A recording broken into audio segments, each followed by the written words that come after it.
పచ్చ బఠానీలు అంటే బఠానీ కాయలు తెచ్చాము. అవి గింజలు తీసేసి ఇలాగ మనకి పాలిథిన్ బ్యాగ్‌లో కాదు, ఇలా ఇస్తారు కదా రేషన్ షాపుల్లో.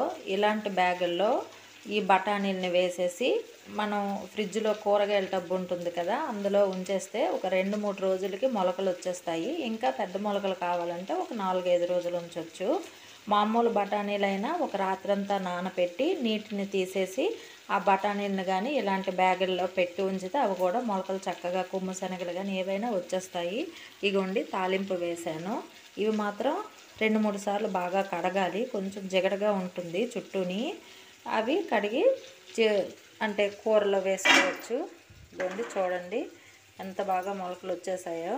ఇగోండి ఈ బ్యాగులు ఏంటంటే వాటికి గాలి తగులుతుంది కదా, చక్కగా మొలకలు వచ్చేస్తాయి. మనం పెసలు మినుములు అలాంటివి కూడా పెట్టుకోవచ్చు ఈ బ్యాగుల్లో. ఇగోండి చూడండి ఎంత చక్కగా మొలకలు వచ్చున్నాయో.